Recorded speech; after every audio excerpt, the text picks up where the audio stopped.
Hello बच्चों, यहाँ पर प्रश्न है कि एक वर्ग ए बी सी डी की भुजा ए बी का मध्य बिंदु एफ तथा बिंदु ई पर भुजा बी सी इस प्रकार है कि बी ई बराबर 1/3 बी सी है। यदि त्रिभुज एफ बी ई का क्षेत्रफल 108 वर्ग सेंटीमीटर हो तो विकर्ण ए सी की लंबाई ज्ञात करो।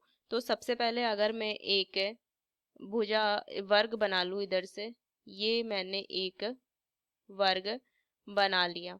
अब इसका अगर मैं नाम दे दूं a b c d, a b c d, बोल रहा है कि ए बी का मध्य बिंदु एफ है, मान लीजिए एफ है, और ई जो है बी सी पे इस प्रकार है कि बी बराबर 1/3 बी सी है। तो मान लीजिए ई यहाँ पे है, तो एक मैं क्या करूंगी, एफ को ई से मिला दूंगी और इनके विकर्ण जो है ए सी को भी मिलकर मुझे ए सी का ही मान ज्ञात करना है। और एफ बी ई देखिए, इसका जो है ना, मुझे क्षेत्रफल 108 वर्ग सेंटीमीटर दिया हुआ है।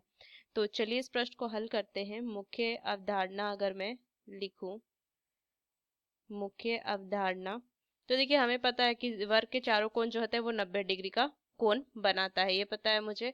तो अगर मैं पाइथागोरस प्रमेय देखूं, पाइथागोरस प्रमेय का प्रयोग करूंगी, जो कि होता है कर्ण का वर्ग बराबर लंब का वर्ग जोड़ में आधार का वर्ग, और ये हम समकोण त्रिभुज में लगाते हैं ये प्रमेय।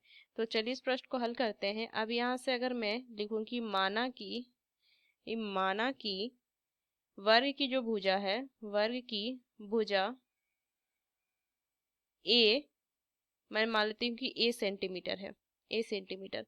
तो यहाँ से मैं लिख सकती हूँ क्या, कि बी एफ जो हो जाएगा वो क्या हो जाएगा, a/2 हो जाएगा। और यहाँ से हमें पता है कि बी ई जो दी हुई है वो कितना हो जाएगा, 1/3 बी सी। तो बी सी पता कितना, वो भी तो ए ही होगा ना, तो ये कितना हो जाएगा, 1a/3 हो जाएगा, ये हम लिख सकते हैं। अब देखिए अगर मैं लिखूं कि त्रिभुज त्रिभुज एफ बी ई का क्षेत्रफल क्षेत्रफल, तो ये भी एक समकोण त्रिभुज होगा कि ये तो क्या हो, 90 डिग्री कोण बनाएगा। तो यहाँ से मैं लिख सकती हूँ 1/2 गुना में एफ बी गुना में बी, ये मैं लिख सकती हूँ क्योंकि क्या हो जाएगा, 1/2 लंब गुना आधार, ये होता है इसका क्षेत्रफल का सूत्र। तो यहाँ से मैं लिख सकती हूँ क्या, कि 108 बराबर 1/2 गुना में एफ बी को मैं क्या लिख सकती हूँ, a/2, और बी को क्या लिख सकती हूँ, a/3, ये लिख सकती हूँ। तो ये a का वर्ग इधर हो जाएगा और इधर कितना हो जाएगा, 108 गुना में 4 गुना में 3, ये लिख सकती हूँ। तो a का वर्ग बराबर इनको गुना करेंगे तो मान जो आएगा वो 1296 आ जाएगा। तो वर्ग इधर चले तो वर्गमूल हो जाएगा, तो a बराबर में कितना हो जाएगा, 1296। तो ये a जो हो जाएगा कितना, 36 का वर्ग 1296 होता है, तो 36 सेंटीमीटर आ जाएगा a। और AC अगर मुझे ज्ञात करनी है तो देखिए इसको मैं, अगर मैं त्रिभुज ADC में देखूं तो मैं लिख सकती हूँ क्या, कि ये A हो जाएगा, A हो जाएगा, और ये एक समकोण त्रिभुज है। तो AC बराबर कितना हो जाएगा, √ A का वर्ग जोड़ में A का वर्ग, तो कितना हो जाएगा, वर्गमूल 2A का वर्ग। तो इसको मैं लिख सकती हूँ कि वर्गमूल 2A, ये लिख सकते हैं।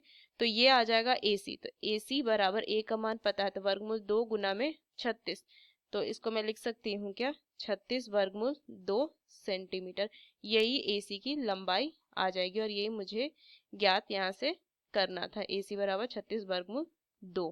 तो इस मुख्य अवधारणा का इस्तेमाल करके हमने इस प्रश्न को हल किया। आशा करते हैं प्रश्न आपको समझ में आया। धन्यवाद।